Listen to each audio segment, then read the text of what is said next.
Hello everyone and welcome to the class. This is David A. Cox with PCClassesOnline.com, the world's first completely free virtual classroom service. You can check out our website. We have members in over 160 countries, and our website, of course, is PCClassesOnline.com. Today we're going to be discussing the brand new version of Final Cut Pro, version 10. And this has been one of the most requested classes we have ever received. And the reason why it took me so long to produce this class is I really wanted to take my time and do the absolute best job that I could to put out something out there that would teach anyone who's brand new to the software how to use it. I do a lot of research before doing any of our videos, and I looked on the internet for other people who had done classes on Final Cut Pro, and I found one of two things usually to be the case. The people who were good were typically charging $200 to $300 in order to buy the video to learn how to use Final Cut Pro. The others were typically kids who, some of them seemed to, their voices hadn't quite changed, and really skipped a lot of key features that someone who would be a new user would really need to understand in order to grasp the concept. So it is my goal today to hopefully explain this as clear as possible. I'm going to try to keep the pacing very even so that all of you can follow me. You'll also notice that as you're watching this video, I'm going to go that extra mile in this class, and when I click, I'm going to zoom in and make sure that you can really see where I'm clicking, just to make that learning process a little bit easier. Now, if you have not yet purchased Final Cut Pro, you do it through the App Store on the Mac. So you just go to the Apple icon at the top left of your screen, go to App Store, and you'll find it in there. It is $299. If that sounds like a lot of money, it's really not, considering the last version was around $1,000. So the other thing you are going to want for most people, if you're going to be using Final Cut Pro, is a really good external hard drive to store your footage. Now, different hard drives I would recommend for different people based on need. And if you want to see all the hard drives that we recommend, you can go to our website at PCClassesOnline.com, and you'll see that we have a brand new store page. And this is just a place where we put links to all of the products that we recommend, because not all hard drives are made equally. To give you an example, the worst hard drive out there, I've said this in past classes that we've taught, are hard drives made by the company LaCie. They have a very high fail rate, and I am not a fan. So when you open up Final Cut Pro, this is going to be the kind of screen you're going to see. And I'm going to go over the different aspects of editing, how to add things like effects, titles, and music, and a few other tips that I've picked up down the road. So when you first open up the software, the first thing you're going to want to do is to create a new project. And to do that, you just go to File and New Project. It just means you're creating a new video. From there, you're going to start to create a series of events. And the easiest way to think of an event is like a folder for your footage. So let's pretend you're going to be creating a video about your honeymoon, and maybe you go on a cruise, okay, all over different countries. One event might be the location that you are on day one, or maybe the flight to get to the cruise. Event number 2 might be the first country you visit, and so on and so forth. It's just an easy way to organize your footage. If you're shooting a real film where you have actors and multiple cameras, Event 1 is probably going to be Scene 1, Event 2 is going to be Scene 2, etc. And important to know, if you're going to be using an external hard drive, before you create your event, make sure you're clicked over here at the top left on that external hard drive when you create the actual event. Because we're doing a demo right now, I actually already have one here pre-planned, we're going to be using some footage that I shot several weeks ago, but I'm going to still walk you through the process. So go back up here to File, hit New Event, it's the third item down, and it's going to ask you to click here to import your media. Pretty simple. So we click that, it opens up a browser. Now if this is footage that you have, you can just select the files individually all at once, whatever you like. If you have an actual camera, at this point you would plug in your camera to your computer and it will walk you through the import process. So this footage that we're going to be using, for those of you who have never heard of us or myself, one of the things I do is I'm actually a drone pilot. I have an aerial drone that I use for photography and videography purposes. So we're going to be using some of the footage that I shot just for fun a couple weeks ago. And it's going to ask us, are we adding this to an existing event, or this technically is another place where you can go to create a new event. So we'll hit import. And one of the things I love about this is that even though I just clicked import, you can immediately start to use this footage. Even though it's not done analyzing all that footage, you still can start the process. So let's go through how to actually import your footage. Now, there's different ways to do it, and some ways just tend to be better than others. And we're going to start off with talking about some of the features you see over here on the left-hand side of my screen. So let's talk about some of the buttons first. This little icon that you see right here all the way on the left will simply hide that event library. So if you only have one event that you're really working with, you can just click that button to hide it, and you can have more space to see the actual footage that you're working with. The little gear icon here is your different options to group events. We're not going to really be going over that today. Then you'll see these two buttons here. These are just different ways to view your footage. The way I recommend is the one that you see currently, the one on the left. If you go to the one on the right, it sort of is like cover flow view on the Mac or in iTunes, and you can click through these different clips.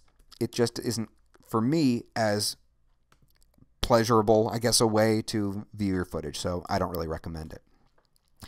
Now what we're going to do is we're going to start the process of determining in point and out points to our footage. So saying what is the beginning part of this clip that I want to create and what is the out point, and then the process of bringing it here into our storyline, that's what the bottom part of the screen is called, to actually do the edit. Now I'm going to start up here, and you'll notice that as I move my cursor over the footage, not so much now, let me try to get it. There we go. Now you can see it a little bit better. As I move my cursor, it's showing me on the right-hand side of the screen where the footage is. That process is called scrubbing. So what I'm going to do is I'm going to find here, let's find just before I take off, and I think I'll cut in just as I'm flying, just starting to take off. Okay, so right here seems to be a good place, and the easy way to create an in point is to tap on your keyboard the letter I. Pretty easy. I for in point, O for out point. So we'll tap I. And now anytime you want to play the footage wherever your playhead is, all you have to do is tap the space bar. Okay, so we're now up in the air, and now I'm going to pause it. Let's say I want to now cut and I want to already be in the air. So now to create that out point, once again, I'm going to tap the letter O. And you can see it's kind of cropped my shot right there. Now to bring it into my storyline, there's a couple different ways I could do it. I could theoretically just take this clip, drag it, and drop it there. But if you're dealing with a lot of footage, that can be kind of cumbersome. So there is an easier way to do it, and it has to do with these three buttons that you see right here.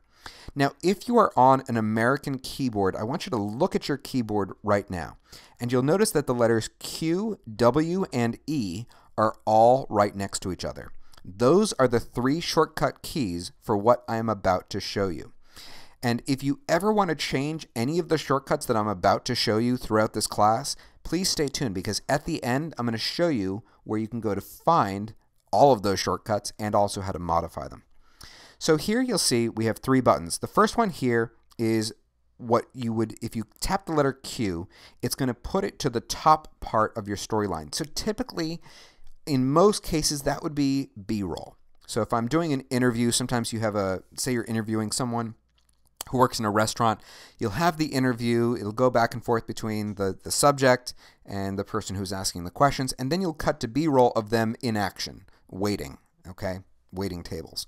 So that would be a case where I'd probably use this button. The next one here is W, and the W key is going to put it in between two clips. And if you look at this icon here, it pretty much shows just that. So if I have two clips that I've already put into my storyline and I want to drop that in the middle, that's the easy way to do it. And finally, the one that personally I use the most is used by using the E key, which will put it at the end of your storyline. Okay, now because it's the very first clip, it really doesn't matter which one I use. So let's just tap the letter E, and you'll see it puts it right down here into my storyline. Let's grab some more footage here. Okay, and I'll just hit the I key. Let's play it out a little bit. I'm still working on creating some better stabilizers for my drone so that I don't have so much shaking here. Okay, this is just a dummy clip, so I think we can not be so picky about what we use. Now let's scroll through here, and let's just do some here. Okay, so now we've got a few clips that we can start working with. A couple other things I do want to show you here are these three buttons here. You see we have a green star, sort of a hollow star, and an X. Now this tends to be more than anything for people who are creating an actual video with actors where you have different takes. So let me give you an example of where this would be really helpful. So the green star, when you have footage that is highlighted, the green star means it's a good shot, thumbs up, favorite in this case. The hollow one means that if you've already marked it as favorite and then you see another shot that's even better, this will basically undo that selection. Finally here you have the X, which is reject. It will actually delete that portion of the clip. It's an easy way. If you have a lot of footage, you can just kind of go through everything you don't like, it just gets it out of your event so that all you have left is your good shots. It's a handy feature. Also here, you'll see that we have a little key icon, and that is your keyword editor. So if, let's say I want to, Sam, this is going to be a collaboration of drone footage from Cape Cod. I might assign a keyword to this shot called lighthouse, so that as I compose all of my footage together, I can just go to the keyword lighthouse and I'll see all the different lighthouse shots that I have, as an example. Next, I want to talk about this little button right here. Now this, for most of you, it's going to actually look like this. I was doing a little prep work before we started today. So this arrow is where you would find a lot of the different tools that in the previous version of Final Cut Pro would have been over here hanging out on the right-hand side. So your select tool is pretty basic. It's the arrow key. All right. The T, that's the hotkey for it, is trim. So let's say this shot here, you know what? I really don't like the way it ended. I want to bring it in a couple frames. I just put it here and I just drag a little bit to the left, and you can see it's cutting in. Okay, so it's indenting it at the very end. Next, we have the position key. Now, position key is great for moving around clips. Also, let me give you another example. Let's say I want to have some black space in between these two. Maybe I want to have titles in between the shots. Well, what I can do is I can take this and I can just move it and it'll stay there. Okay, so I can have this space here to put another shot or do whatever I want. I can also use this to move the clip up, above, or below the timeline. Some people like to do that. Next here we have the range selector. And the best way to explain how the range selector works, I can't really show you right here, but let's say you are dealing with actors and there's a portion of a clip that you need to change the levels on. Maybe you need to bring it up. It got very, very quiet. One of the actors starts to speak very quietly. You don't want to bring up the audio levels for the entire clip, just a portion. So what you can do with the range selector is tell it, okay, just select here through here, and whatever changes I make, it's not going to affect the outside boundaries of this clip, but I could tweak the audio levels just for that portion. Okay, that's my best example for what that does. The blade tool creates cuts. So if I want to take this shot here and I want to cut it into two separate shots, I can just tap the B key on my keyboard, or I can go up here and go to blade, and then I just put my cursor where I want the cut to take place and click. And you can see it's now separated into two different clips. Next we have the zoom key. Okay, now you can also use this little slide bar down here, but this will really go in far. So if I want to get down to the nitty gritty and I want to get on the exact frame that I want this clip to start, I can just click right here, and the more I do, it's going to really zoom in on it. So now maybe I want to trim it to exactly one frame in, and that's how I would do that. Next, we have the hand button here.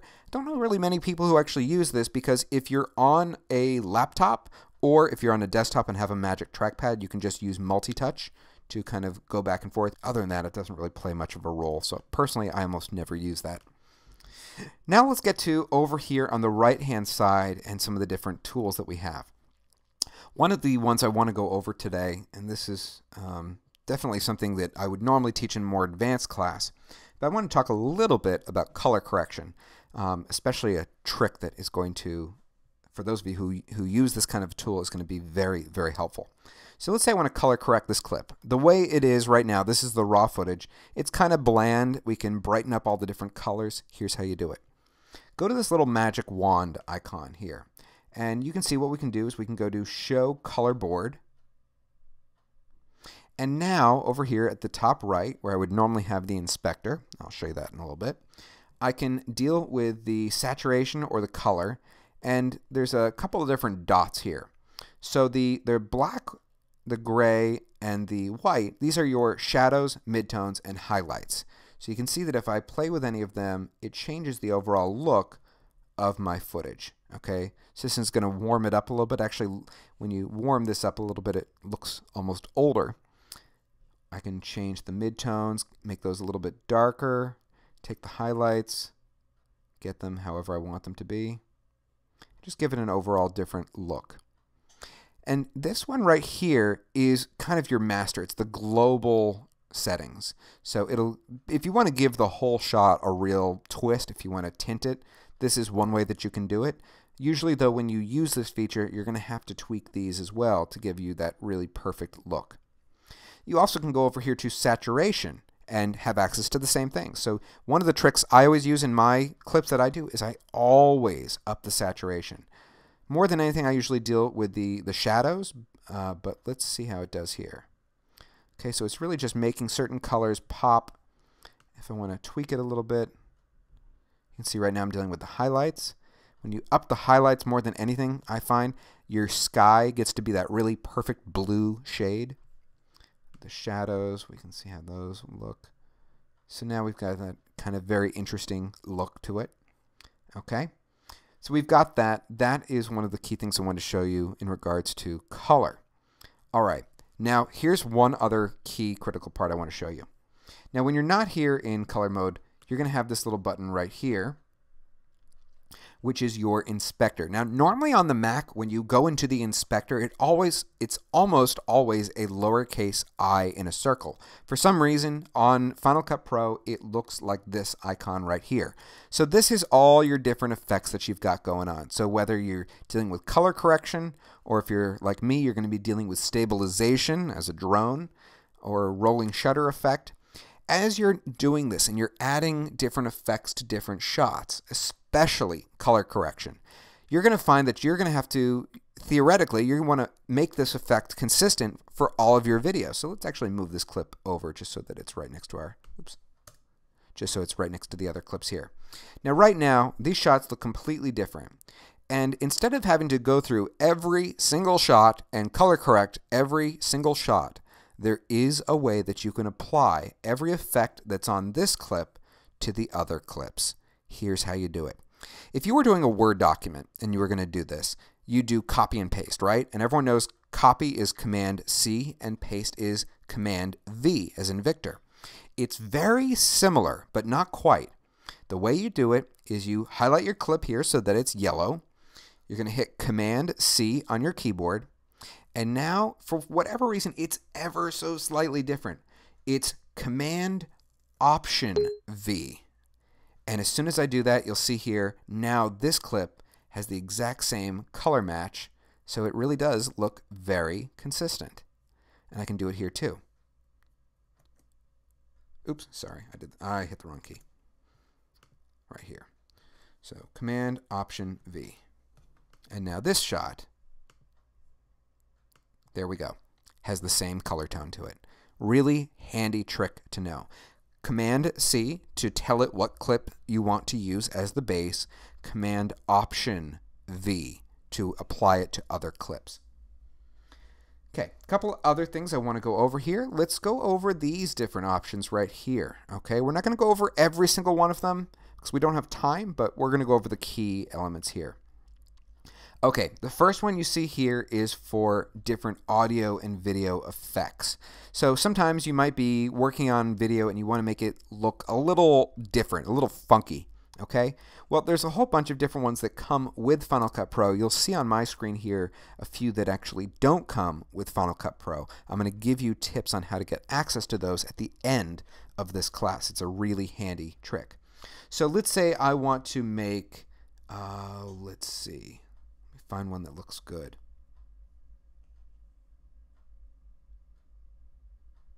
Let's say I want to give it a little bit of a film grain effect, okay? Well, all I have to do is take this and just drop it onto whatever clip I want. And so now you'll see that that shot has that kind of aged film look to it. Let's go to the beginning here. All right, so it adds that little grain to it. Not all of them are amazing. Some of them are just kind of cheesy, frankly. And we'll go over the extra ones that you can get in a little bit. The next one right here, very, very similar to the way iPhoto works, actually identical, or rather iMovie. You can have access to all of your iPhoto library here, so you can take photos and just drop them into your project, into your storyline. Okay, you can actually use those same hotkeys over here if you like. I'm going to delete that shot right now. Next we have music, so if you want to add some background music to your film, you can add anything from your iTunes library. They also do give you access to, up here you'll see Final Cut Pro sound effects. So it comes with the program itself, but you have access to a whole bunch of different Foley sounds. It's just another way of saying sound effects. And also here under iLife sound effects, you'll find in here mixed in, if you organize by time, you have access to some generic music. Okay, a lot of these can tend to get overused, and one thing to be aware of is that if you take music, let's say from iTunes that you got, maybe you saw a second ago a song by Beyonce.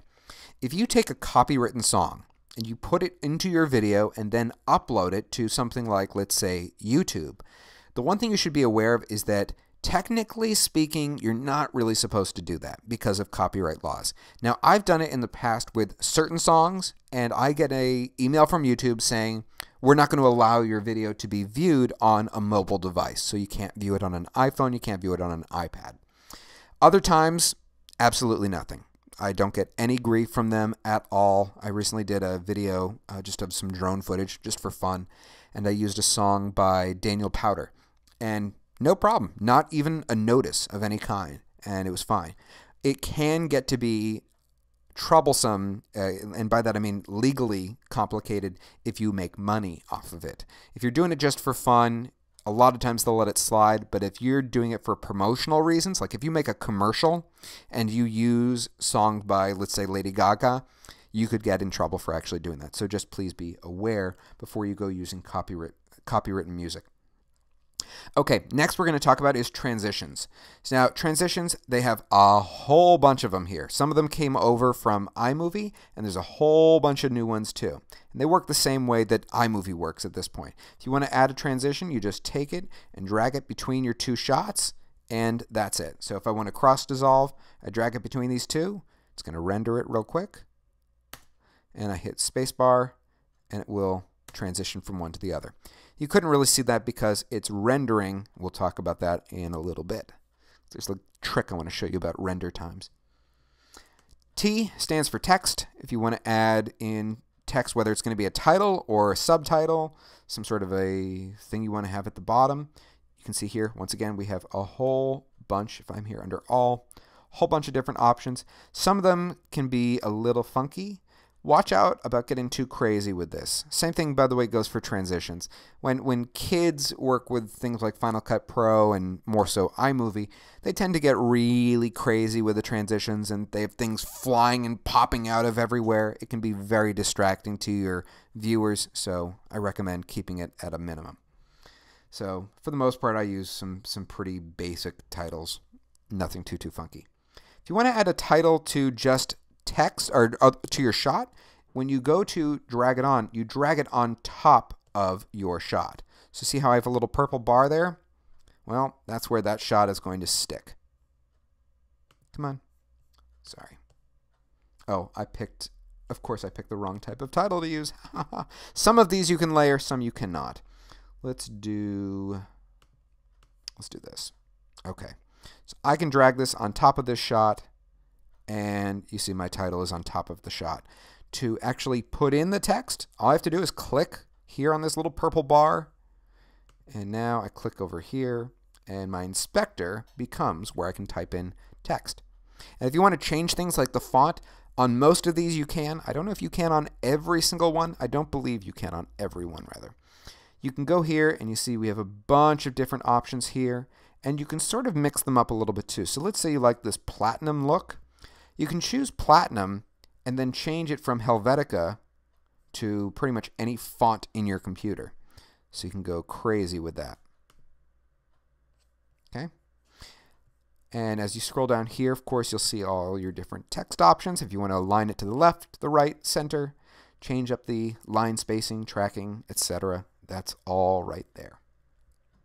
Okay, let's delete the text and move on to the next one, which over here is video generators. Now, you're not going to use this probably a lot. It's if you want a background more than anything. Sometimes if people are doing green screen, they'll get into using generators.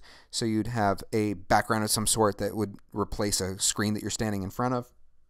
We're not going to really go over that today. That's more of an advanced class, and we'll probably do a video on that in the future.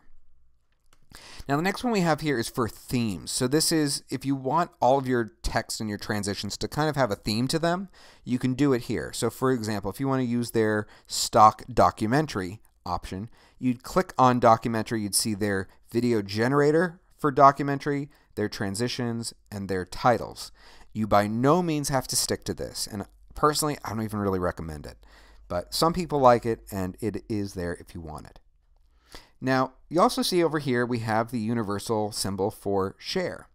So when you're done with your project, Final Cut Pro is pretty good as far as having a lot of flexibility. What do you want to do? You can create a DVD right from here. You can create a master file. That's the default thing that it does when you're going through this process. One thing that's probably worth noting is there is no save button. It is automatically saving every step that I do. So if something happens, if the power goes out, if my computer crashes, which almost never happens it seems, it will automatically save. I'll pick right back up where I left off. You can go right from here to YouTube, Vimeo, Facebook. You can convert it to 720p for an Apple device like a iPad 2 as an example. Apple devices that run 1080p, for example, an iPhone 4S or later, I believe. Or you can just tell it where do you want the file to go and create an actual file. Okay, let's go over a couple of other things here. Let me throw in some music for a second here. And we'll use some generic music so that this video doesn't get flagged for copyright infringement. And I'm going to just zoom in a little bit so you can see here what I'm working on. Okay. Go back to Aero. Now, as you're going through and dealing with things like audio, you're going to probably want to create transitions and fades. Now, I'm zoomed in right now on this audio because I want to show you how to slowly fade in that music so it's not quite so abrupt. If you look over here towards the left-hand side of this clip, there's that little dot. Do you see that there? Well, I'm going to just take that dot and drag it, and you'll see it's creating this curve effect. And so what that means is this is how long is it going to take to actually get to the real volume. So I'm going to do 25 frames right now. So that's about 1 second. So when I hit play, you'll notice that it's not immediately there. Let's see it. Okay.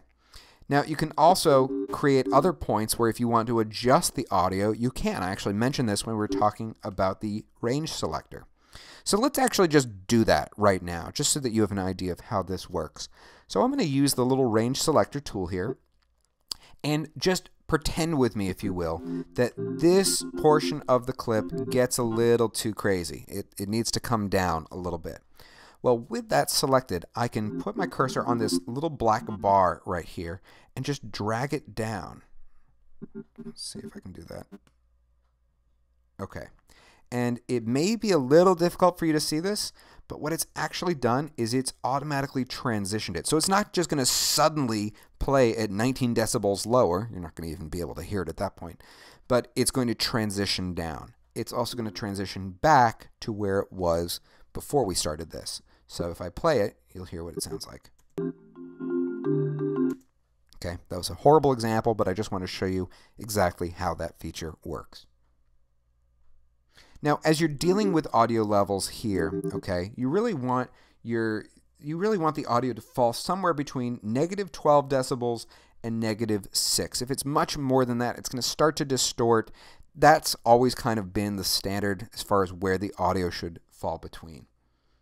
Another thing I want to show you right now, which I alluded to earlier, was how to find all of the different shortcut keys that I've just gone over, because that can be a real nightmare to try to remember. Some of you, I'm sure, are at home writing down on a piece of paper all these different shortcut keys, and they are very helpful.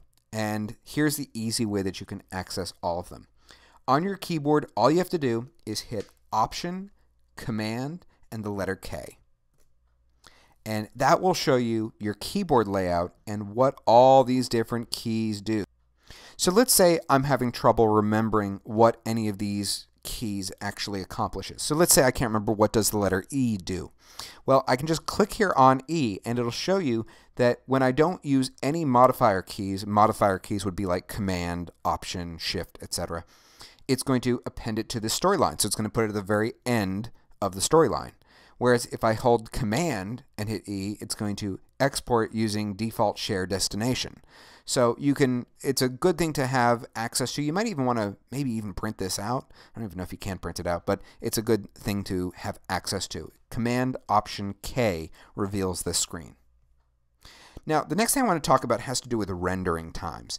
Now, as you add certain types of effects to your shot, it's going to need to process that change. And that's what we call rendering.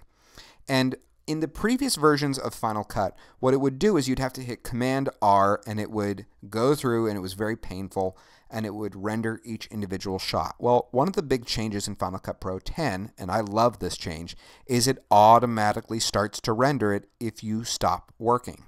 So you'll notice right now, I have absolutely nothing left to render because as I've been sitting here chatting with all of you, it's been rendering in the background.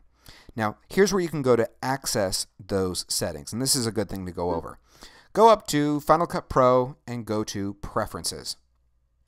Okay, we have 4 different tabs at the top. I want to actually start here at the very beginning, which is Editing, and just make sure that it's the way you like it. So for example, here's an important one. When you import a still image, how long do you want that shot to be? Do you want it to be 4 seconds or longer or less? If you're doing a Ken Burns-like film, you're going to probably want it more than 4 seconds.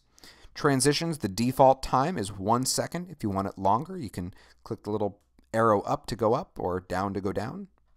Here under Playback, okay, this is what I'm talking about with render. At the very top, make sure you do this.